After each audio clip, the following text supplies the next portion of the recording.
So I'm Mike Griffin.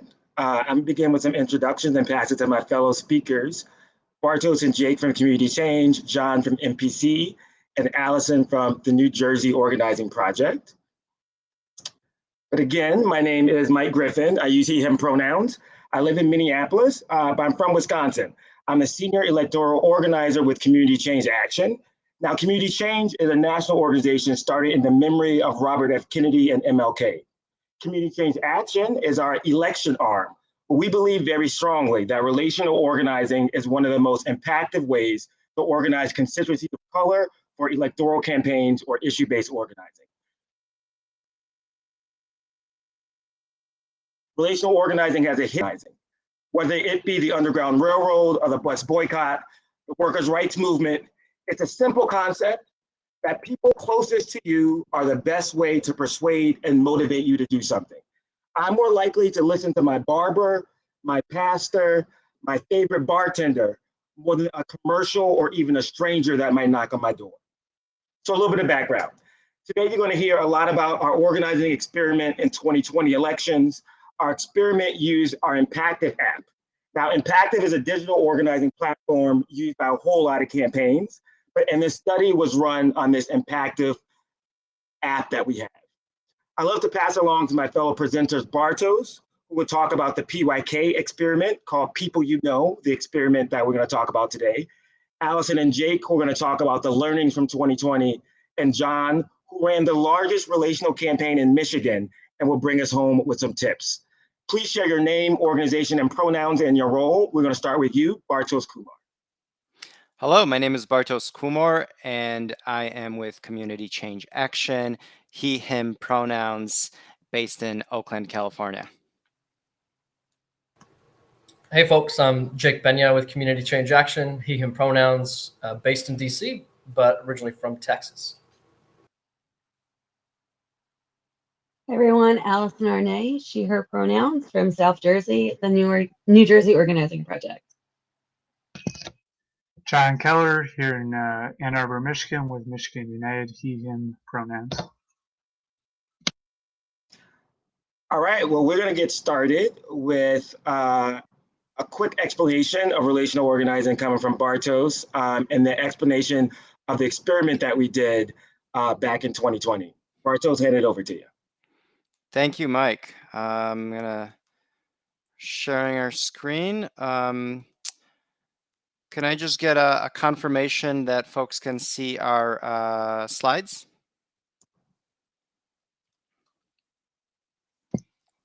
Not yet.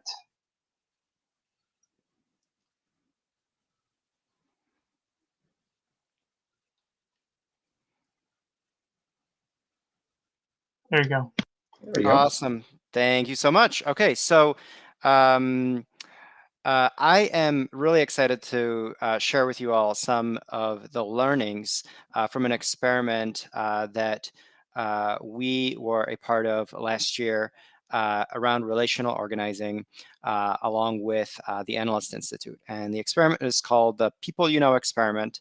And basically the question we were asking ourselves was whether relational organizing works. And spoiler alert, we believe that based on the results conclusively, we found relational organizing to be extremely effective at moving folks to take, particularly friends and family, to take action. So just want to shout out all of the other organizations that were part of making this really interesting, incredible work happen. As you can see, kind of an amazing group of folks from all over the country. So starting just to sort of set the stage with the questions we were trying to answer. Three main questions. One, does receiving a relational text versus a text from the organization increase the likelihood an individual will sign an online petition? So just to flesh that question out a little bit more, what we mean by a relational text is a text from a family member or a friend, someone we know, even an acquaintance, someone whose phone number is likely in our phone because our phone number is in their phone. And it's going to be sort of like a message coming from from that person versus a message from the organization, a text message from the organization, also known basically as just a peer-to-peer text. And so we wanted to compare the effectiveness of those two modes of contact. Two, are individuals who receive relational contact more likely to opt in to receive more information from the organization in the future? And third, does receiving relational contact increase the likelihood that an individual will download Impactive, formerly known as Outvote, and become a new volunteer? And so we, just a bit about our universe, we 170 volunteers mapped out a randomized universe of over 3,600 family and friends. And we broke that universe up into two contact conditions. Just under 1,800 folks received the relational contact, and just over 1,800 received the cold contact. The asks we were making were the same in both the relational contact and the cold contact. And so we then, in our analysis, compared the differences in petition signatures, information opt-ins, and app downloads across the two conditions. And so this is just to give you an idea of how what the actual conversation looked like, how the language, what kind of language folks saw when they got the messages from our volunteers or from the peer-to-peer or through the peer-to-peer outreach.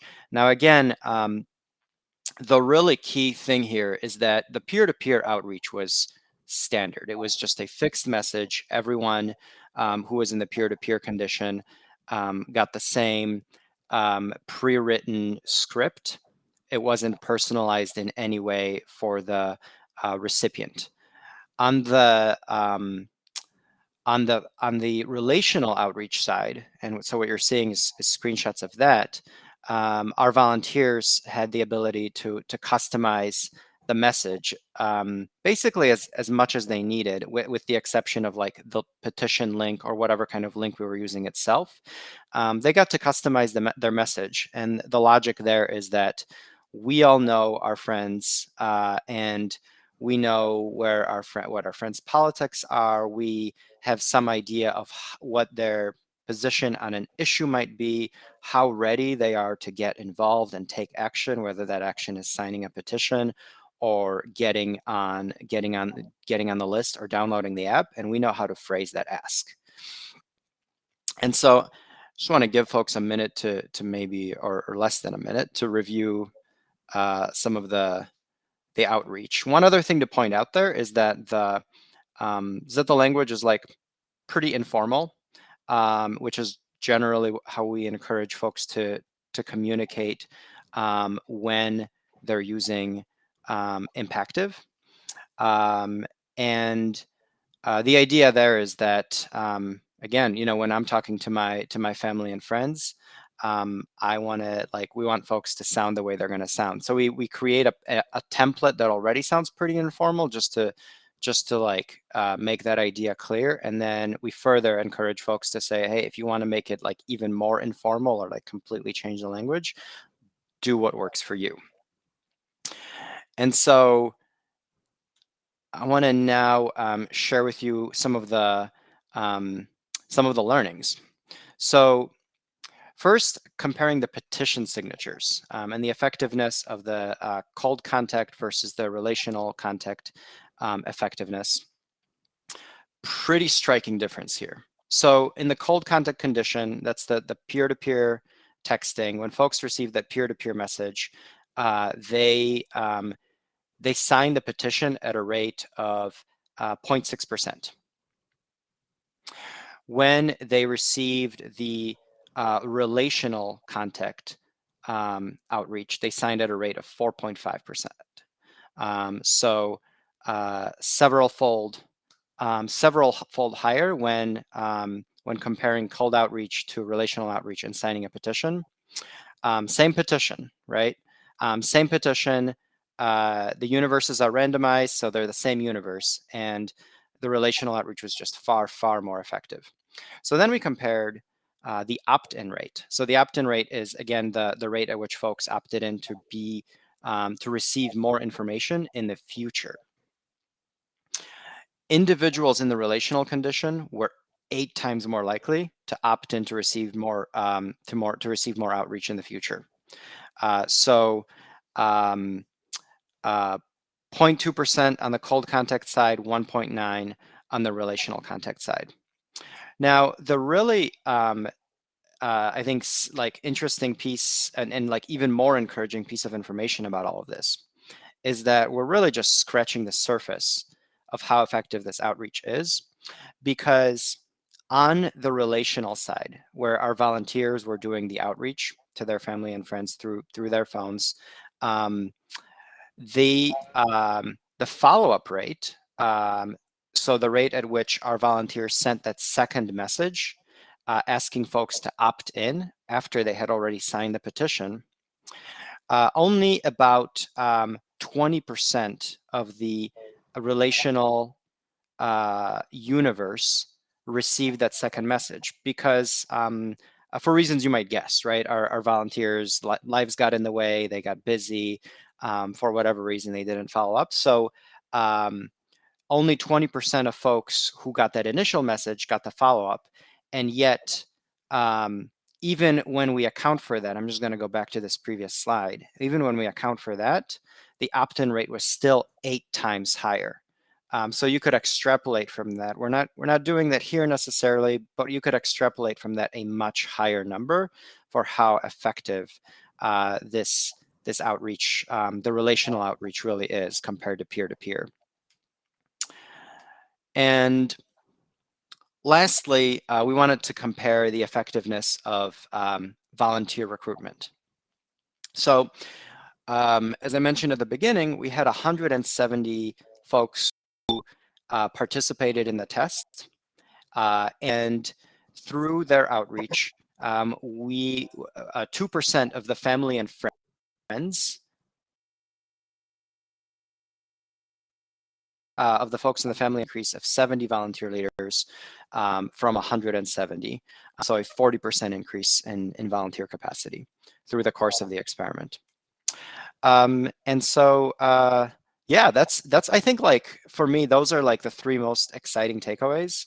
3 lessons that I want to pass on to you is just like, or the main lesson that I want to pass on to you all is that this form of outreach is both really effective at like cutting through the noise, not getting ignored, and not only like kind of getting the like immediate results of petition signatures and folks opting in, but in addition to that, volunteer recruitment and growing the base. So doing real organizing that's like sustainable for the long term.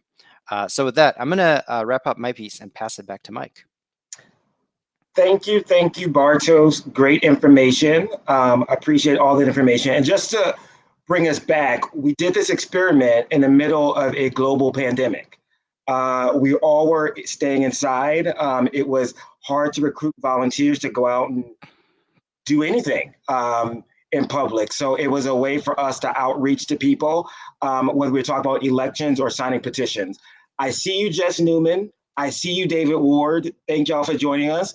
Will folks please write down if you're from, what city you're from, your pronouns into the chat. If there's any questions for Bartos, please put it in the chat. We're gonna have a section at the end for questions, but please put any questions into the chat, and also your name and city. With that, I'm gonna pass it out to New Jersey, Allison, with how we can also look at relational organizing to expand our base and what they did out with New Jersey Organizing Project. Pass it to you, Allison. Great. Thank you, Mike. And thank you, Bartos, for really digging deep into that incredible study that, we all took part in and learned so much from. 2020 was a year that every one of us had to adapt. We had to think about how we were organizing, how we were building our base, and how we were keeping relationships. and building those relationships, especially if you were an organization like ours that was very much in person and on the ground for the entirety of our organization's founding. So, you know, when we were able to start using Impactive, there were things that we knew were going to work well. Like, for instance, New Jersey had automatic vote by mail last year. So when we endorsed Congressman Andy Kim for his reelection, we were able to text our leaders and ask our leaders and volunteers to text people they knew in the 3rd Congressional District, make sure they got their ballots, that they were sent in, if they needed any help, understanding, because for some it was a brand new process. And we knew that would be successful. What we didn't realize was going to be so successful was that by people using this texting tool, it was actually mobilizing folks to a Friday night call that we were having. And in the heat and the moment of all the lockdowns, I was like, well, yeah, people are showing up to our community coming together call. Why wouldn't they? Where else are they going to go? It's a Friday night in COVID. And we just wrapped up those calls. Actually, September was our last call for a little bit. People were really sad. And they let us know, not just on the call, but by texting out the folks that had been texting them to remind them to come to the Friday night call. They really felt they were informative and really just integral to us moving the things that we wanted to move in New Jersey, especially when it came to things like rental assistance. And we'll get to some of that later. So we asked folks to really prioritize who they talk to. And for some, it was pretty easy to think about who it was that they might be able to get activated in this moment.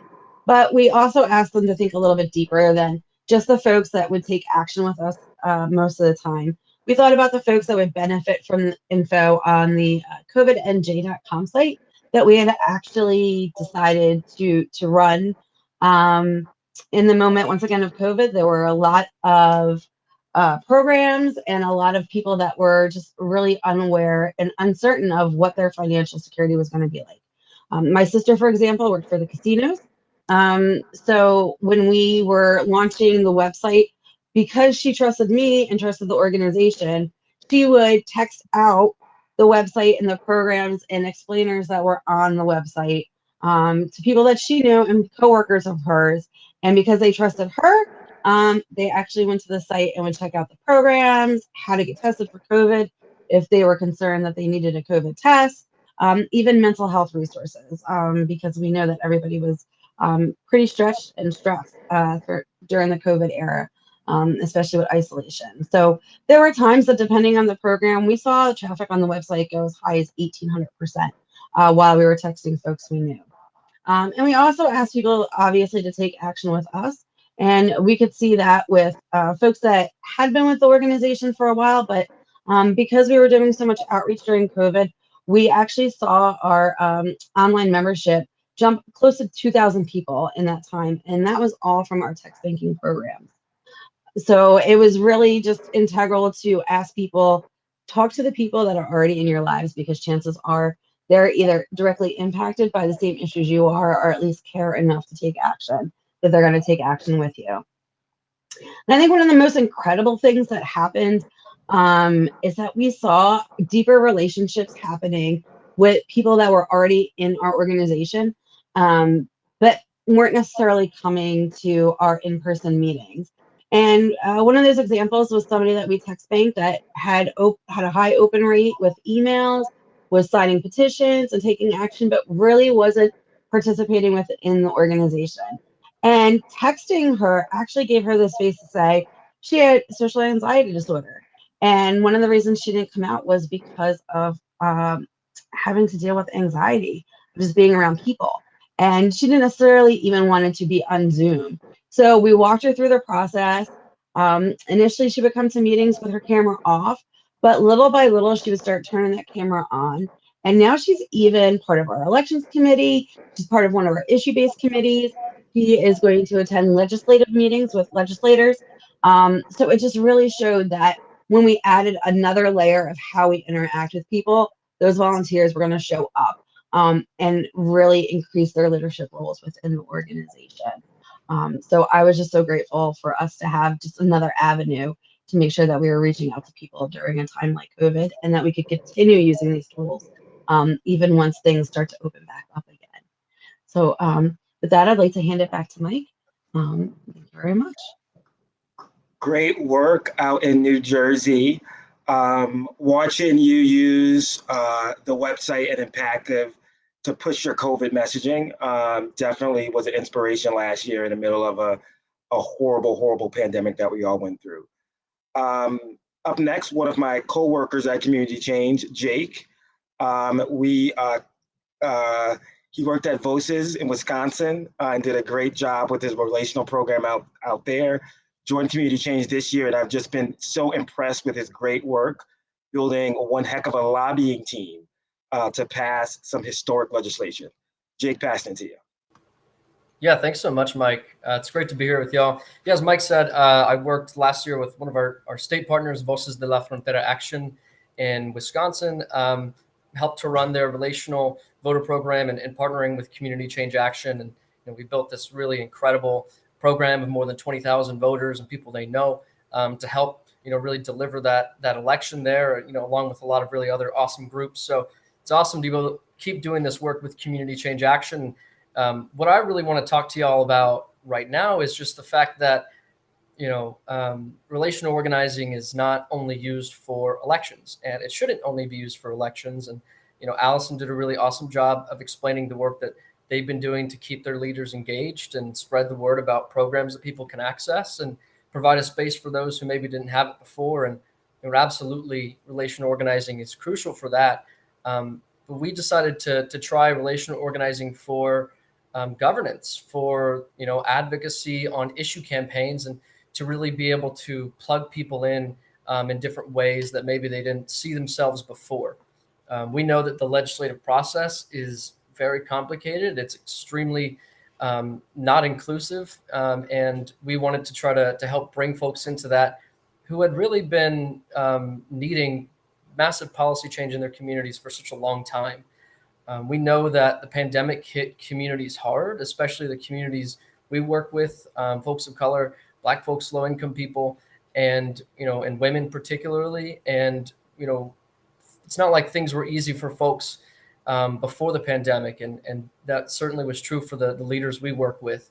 And so when we worked with them during the elections, right, a big message we would say to people is we are doing this, right, so we can actually put people in office who represent us, who are going to help bring about the policy change that we need and that we deserve. Because, it felt like when there was an election time, we weren't really getting that. And so when we won the elections, right, we won the general in 2020. We fought hard in Georgia for the runoff. We won in Georgia too. People were really, really energized. I'm sure y'all who are here felt that with your bases too. I remember not election night, but inauguration night. We had a party, right? We have these calls on Wednesdays where these leaders come together on Zoom. They talk, they learn, they share things on the Impactive app with people they know to keep them engaged. And we had a special event for inauguration night, and people were hyped. They were ready. They were emotional. They were passionate. They felt like all their work had really paid off, and it did. But you could tell there was a hunger for more. And especially when it came to getting involved with the actual legislating and the advocacy. Folks had learned from their own experience and from working with us that lots of members of Congress pay a lot of attention to special interests and high-paid lobbyists and corporations. And even with the Democrats we put in office, we needed to lobby them so they actually heard our voices and what we deeply needed. So we turned and we built this lobbying program. We trained folks from the ground up on all lobbying basics because most of them had never participated in a lobby meeting or advocacy meeting before. And folks just really took advantage of it. They started reaching out to people they knew, brought them into these lobby groups as well. It was all grassroots. They requested the meetings with their legislative offices themselves. We just helped them build the agenda, do the training. And then when it came meeting time, all the meetings we had on Zoom, we had more than 30 of them on issues from COVID relief to this reconciliation package that we're still lobbying hard for today. And we're able to help these leaders build relationships with the offices of their members of Congress. We're trying to get to a spot where, the people feel like their voices are heard and they feel like they can work with members of Congress's offices, not just, get their voices listened to once or twice, but really be the people who give them feedback of what the community needs, and to be able to share resources with the community as well. Can we show the next slide that shows some of our meetings? I took a couple screenshots. We've had meetings with Republicans and Democrats in Congress, and you can see there's Representative Carolyn Bordeaux there. We had that one actually just this week. So sometimes we got to meet with the members. Some, it was largely with the staff, but regardless, right? This really enhanced our leadership abilities from our leaders, tenfold.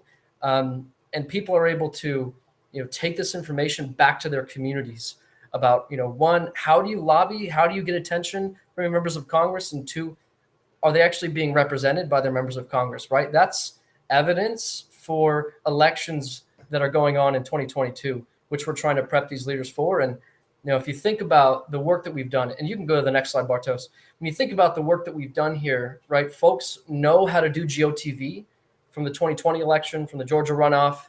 They know how to reach people, make sure they're voting and getting out there. And now they know how to pull some levers when it comes to issue advocacy and campaigns. So our leaders are really coming out knowing so much more and being able to engage people they know personally, friends and family in these things too.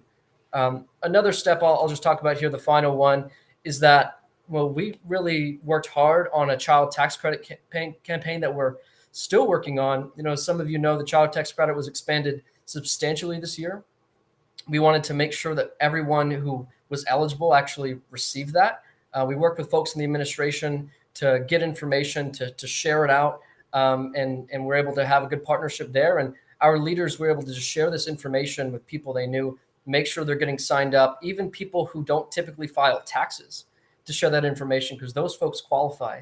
And then, because we're organizers, we take the next step with that and we say, let's also engage these people who are receiving the child tax credit on the fact that we need to make it permanent, or at least expand it for 5-10 years, because if it goes back to what it was before, so many people are going to lose out, and a lot of our leaders benefit from this credit, and they understand the ability we have to potentially cut child poverty in half in coming years, and they're down for that, they're ready. And it was all possible by just continuing to work with this leadership base, never stopping the organizing, and listening to them and seeing what they wanted and what they wanted to lobby on. We're going to do it. We're going to win on this budget reconciliation bill, and then we're going to win on voting rights and immigration reform too. We just won't stop, and we're going to carry it over to the 2022 elections. And look forward if y'all have any questions at the end. Thanks so much, Mike. Don't wait till the end. We're going to answer them at the end, but you can be like James McBride and put your questions in there. And I'm just going to hold some stack for the questions. So if questions are coming to you now or at the end, put some questions in there. I see you, James McBride. Welcome. We got folks all the way from Canada joining us. Welcome all. If you're just joining us, please put your name and city that you're in the chat, and also your pronoun. I'm going to turn it over to John. John Keller is the Relational Director for Michigan People's Campaign. Michigan was a very, very close election all the time. And we knew we had to win it in 2020. And John really helped leaning in, building one of the largest relational organizing campaigns the nation has seen, educating people about how to actually vote by mail. So let me turn it over to John Keller to talk about some tips and what actually is working well in Michigan. John? Thanks, Mike. For that introduction and preview my section, I'm going to give a little insight on what Michigan People's Campaign and Michigan United are going to do this next year and beyond, and then also talk about 3 core tips to relational organizing. So let's dive in. Starting this next week, we are actually going to train all our organizers, all our campaigns on relational. It's going to become fundamental to the campaigns we run at Michigan United, so that it's not something we do outside of the organizing we do. It's quintessential to the organizing we do. How we're doing that is we're going to have a 2-day-long training that ends with learning about the Impactive tool and how people can integrate it with their campaign. So that's part of our next step, right? Last year we had a team. This year we're going to basically make it organization-wide. We're even having our paid canvases that are working on vaccine information doing that as well. So that's about grounding all of our work in relational. Then the next step for next year is getting all staff that comes on board, no matter what their role, is going to be trained in relational organizing. It's going to go through this 2-day training that grounds them in one-on-ones and other core skills to organizing, and shows how relational gets worked into that.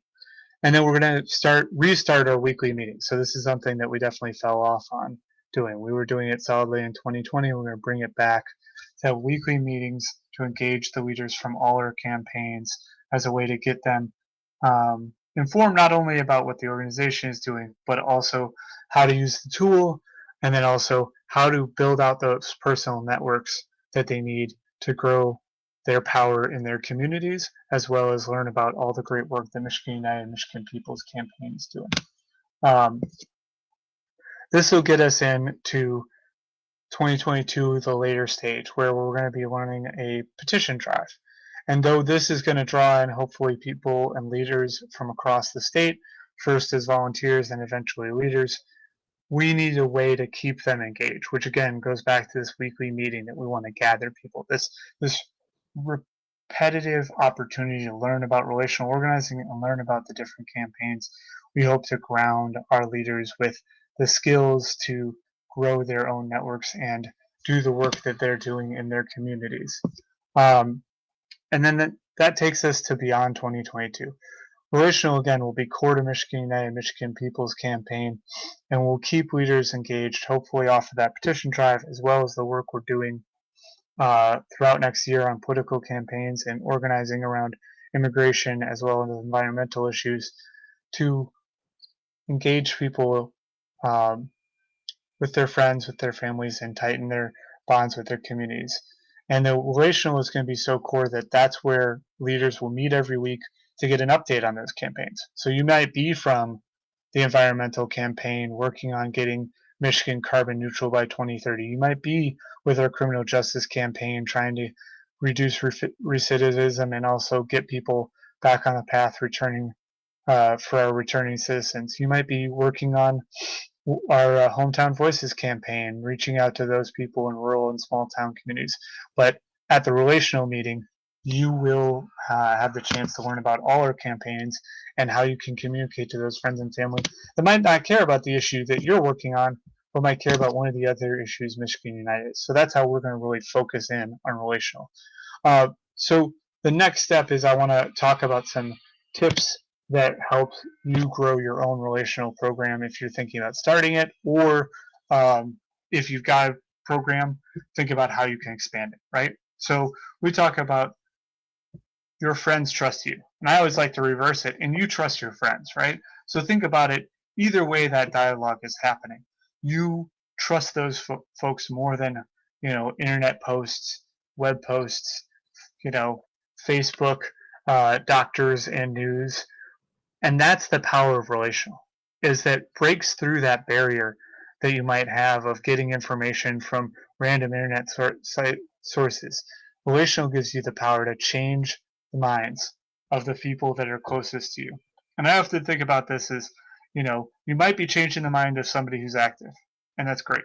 You also might be taking somebody who's on the bench, who's sitting on the sidelines, who isn't active in their community, who isn't making change but only complaining or presenting their concerns. And this is an opportunity with relational to get them off the bench, right? Because it's personal. It's not a stranger asking them to get involved. It's not the random guy down the street. It's not a phone call from some downtown office or some strange phone number. It's you, right? And when you make that ask, it's so much more powerful, right? It may be more difficult for you, but at the same time, it's so much more powerful, and they're more likely to get engaged. And we need that now more than ever. With the way the country is going, we have to fight back to save our environment and, well, basically improve everything. So that's core to the relational. You trust your friends trust you, and we build on that with relational. Part of that is what we're going to talk about next, which is when you're doing relational organizing, you're not trying to reach a ton of people. We're only trying to reach 15 to 30 people, friends and families, and maybe some acquaintances, right? This is an opportunity to build that bridge. And part of building that bridge, the relational organizing way, is you decide that of these 15 to 30 people, I'm going to really make sure that I contact them once, maybe twice a month. I recommend twice a month. Not every week, not every day, unless you have that kind of relationship.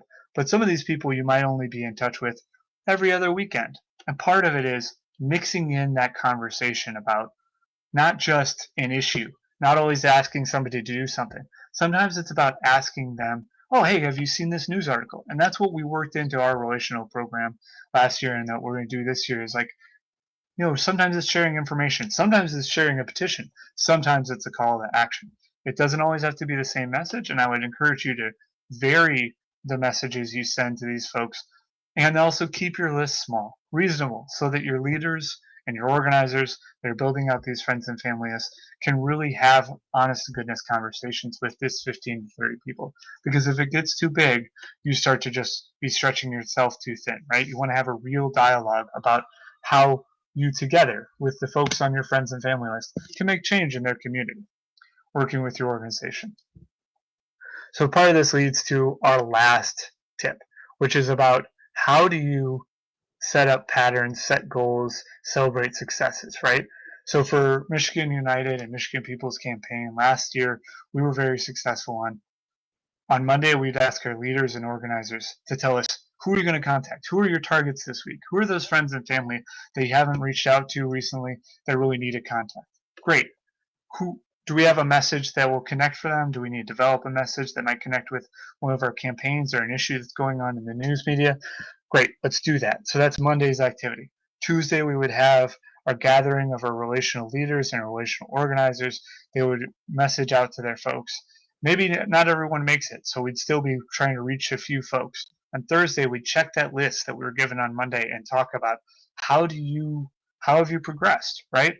And then on Friday, we'd say, push more, you got to close it out. And then Monday, we'd celebrate. We'd celebrate those folks that really made the effort to get all the folks on their list engaged.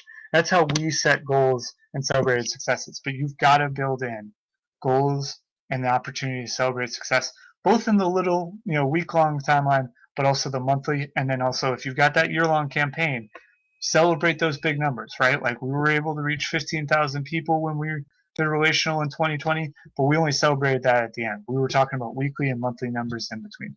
With that, I will pass it back to you, Mike. Keep the screen up though, to the next slide. I want to talk about that baby in the middle. That is my niece, Stephanie, and my sister, Millicent. She was born April of 2020 in the middle of the pandemic. My sister is a public school teacher in Cook County, Chicago, Illinois, who got a letter in the mail with a card in it that she assumed was a special offer credit card giveaway that she was going to toss out in the mail. Gave me a call, and I told her that she needs to go to this website and look up her status because Biden has given out child tax credits. Because she's going back to school, she is using that extra money to fund childcare for Stephanie.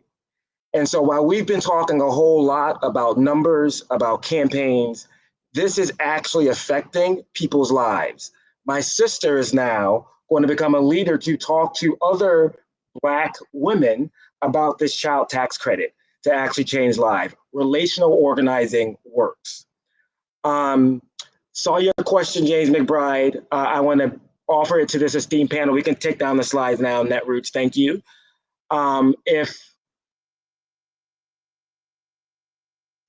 John gave some great points, but let me ask you, Bartos, case for James McBride from Fairfax, Virginia, about how to stop Texas and Trumpism from spreading to Virginia via relational organizing by recruiting in voters and volunteers by canvassing their personal networks and digital door knocking. Absolutely.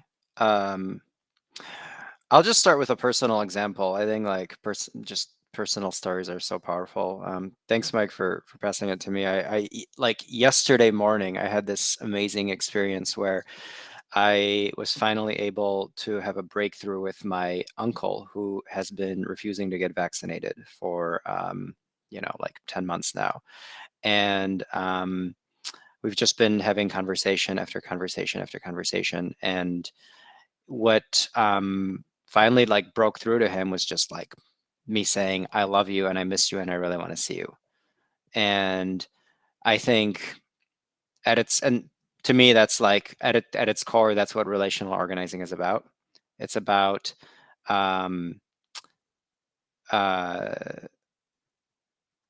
it's coming from a place of caring and reaching people that we care about, people that care about us, and having real conversations with them.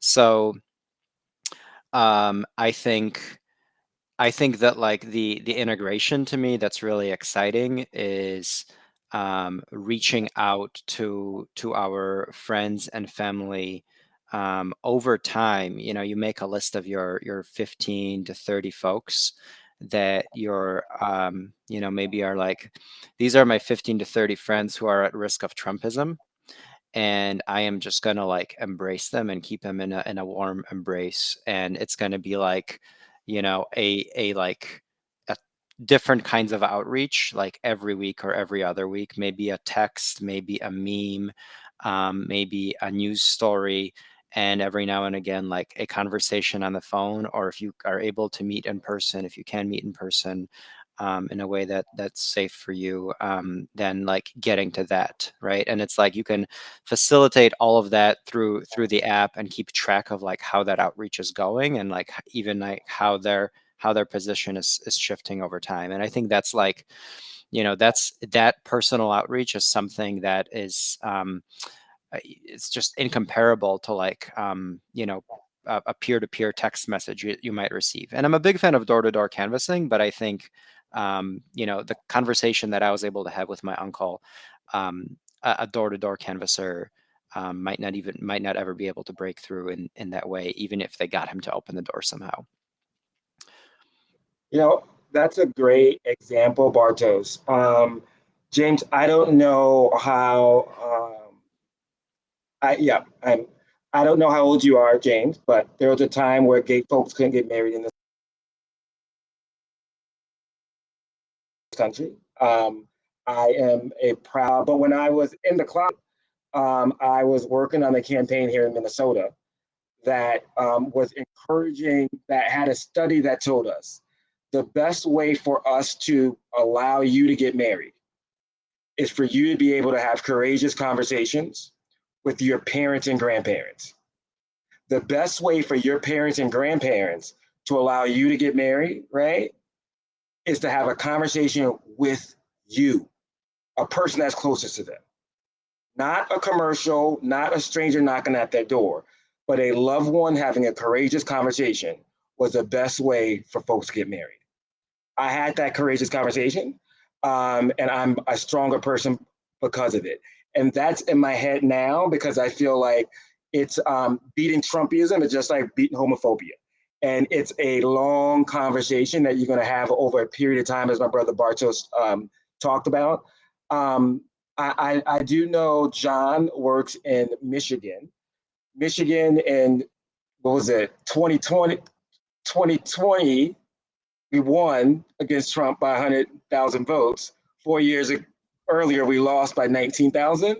So I know John knows a little bit about persuading voters. John, anything that you want to give advice to James?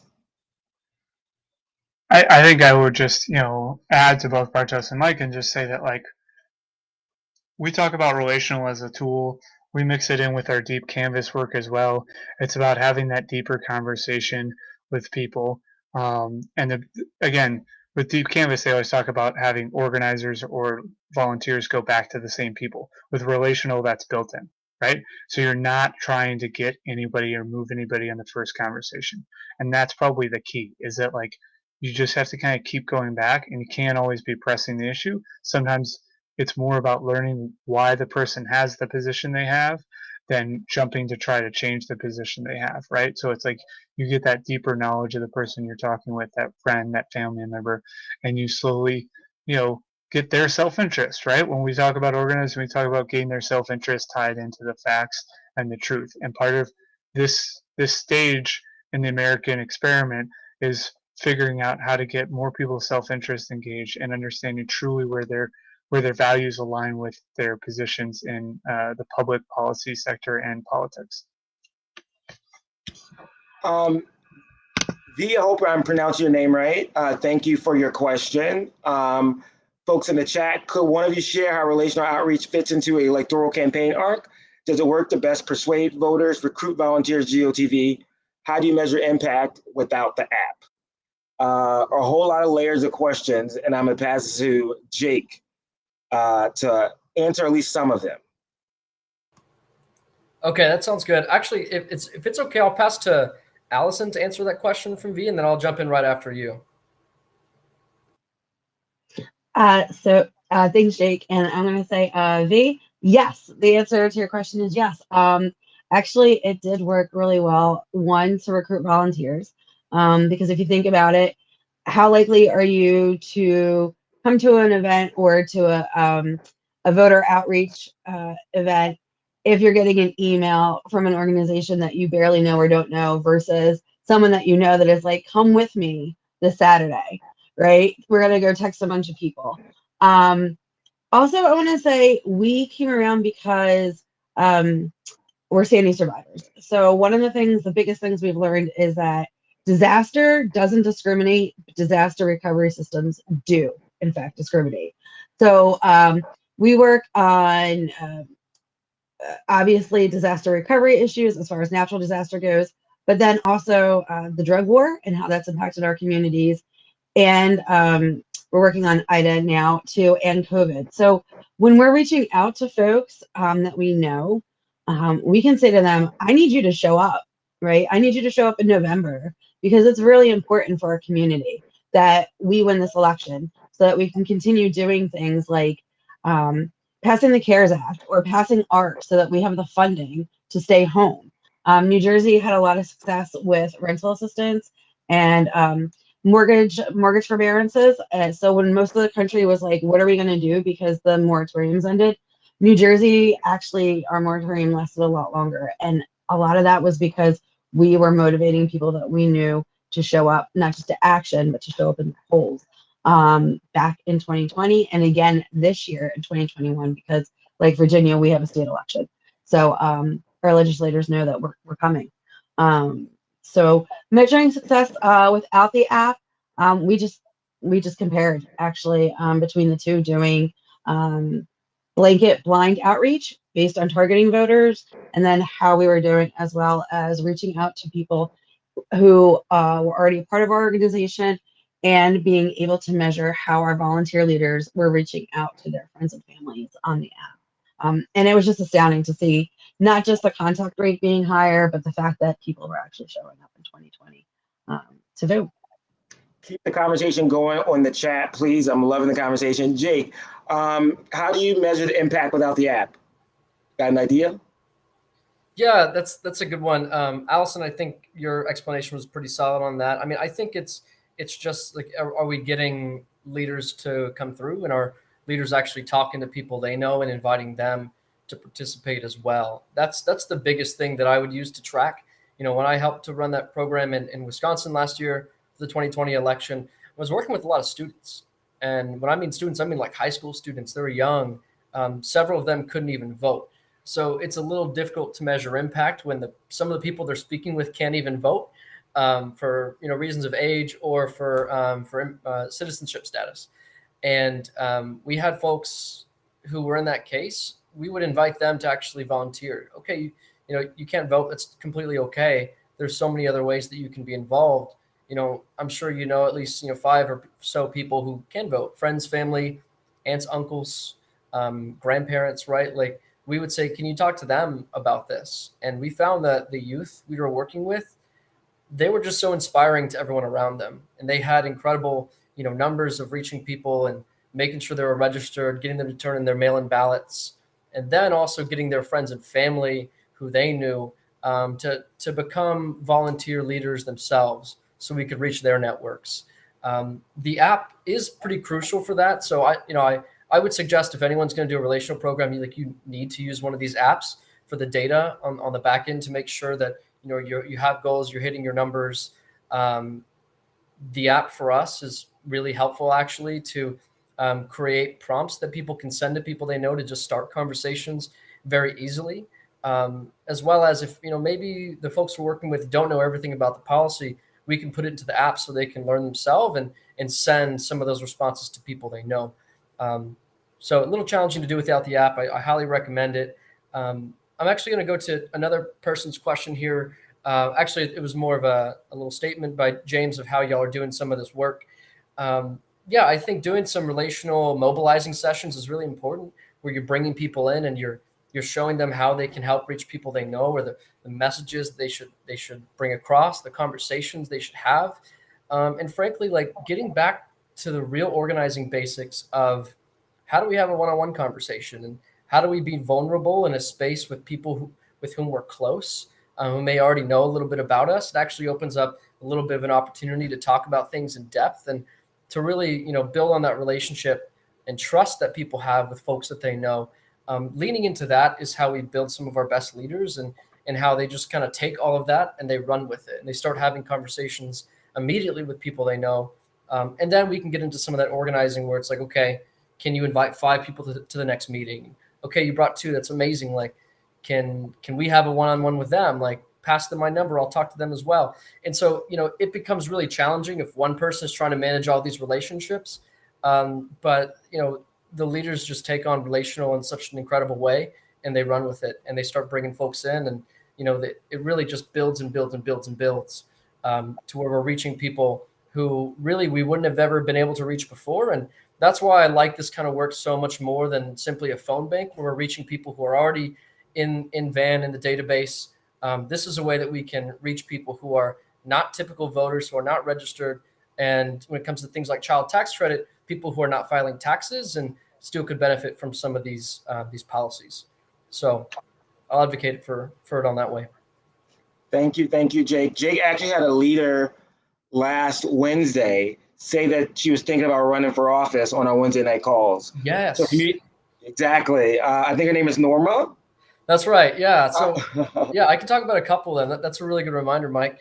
So Norma is one of our most incredible volunteers based out of North Carolina. And for those of y'all from North Carolina, it's a challenging place to organize. It's kind of on the edge of being, a swing state. And for a lot of reasons it is. And Norma has just been organizing so intensely. She was part of our lobbying efforts.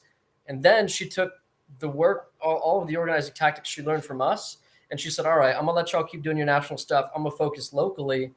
She helped folks who are losing their housing and in threat of being, evicted by the city. And she led a campaign essentially all on her own grassroots, got all the way up to the governor, who's kind of shutting that down on that level and allowing people to keep their homes at least through the rest of the year. And now people in her community are saying, Norma, you should run for office here. Like, we need more local leaders like you.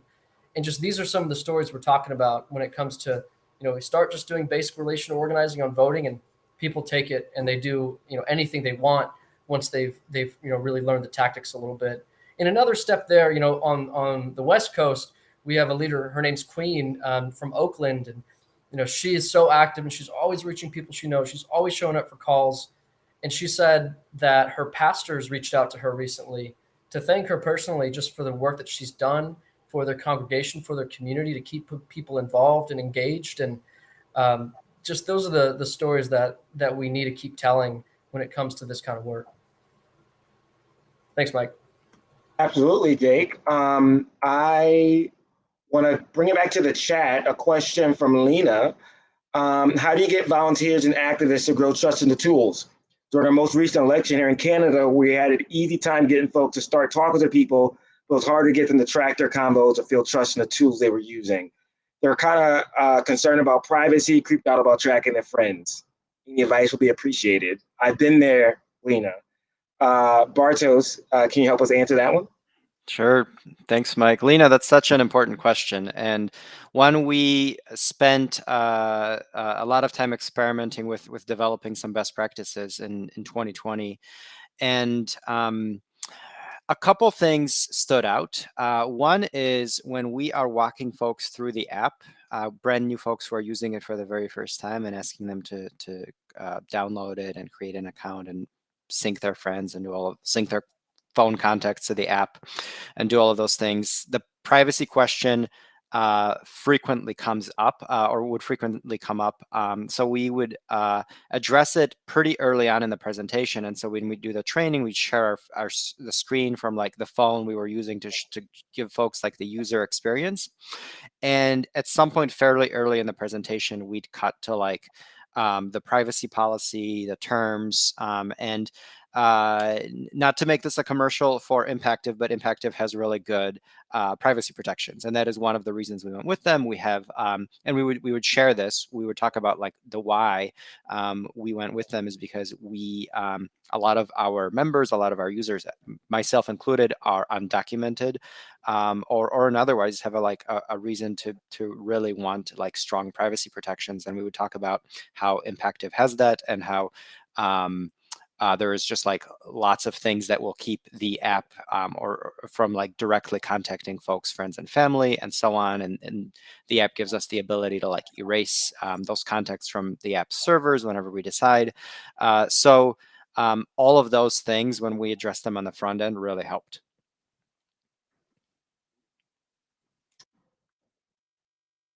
And any final words from Allison? Allison, I'm not sure if you want to address James's last comments about collecting information offline. Did you do that in New Jersey? I mean, yeah, we do, and definitely sending out like surveys and things to share versus Google Forms is a great way to like take a baseline and kind of get the pulse of who is willing to maybe join and what's important to people. But being able to use these tools and really make sure that folks are reaching out to those in their networks really brought them past the election and continued. And because they were able to see just how many people were joining us and how many folks they could get to turn out, they were able to take more risks in their leadership. So that meant sharing their stories and very personal stories with the press, with legislators, and organizing events even with us. So it was just, another layer. And I think once again, especially to your comment about that not enough people took relational organizing seriously when we really needed them to, it's not too late, right? Somebody is going to talk to the people we love, and it should be us, right? Because we are the ones that are closest to the problems and closest to the solution. So I love the conversation in the chat. Thank y'all for coming out. The conversation is going to keep going. Campaigns are going to keep going, but this panel and this conversation is going to come to a close right now. Thank you, Bartos, Kumar, Jake from Community Change Action, John from Michigan United, and Allison from New Jersey Organizing Project. I'm Mike Griffin with Community Change Action. My email is mgriffin@communitychange.org. That's mgriffin@communitychange.org. Y'all have a wonderful, wonderful Saturday afternoon, and thank you for joining us.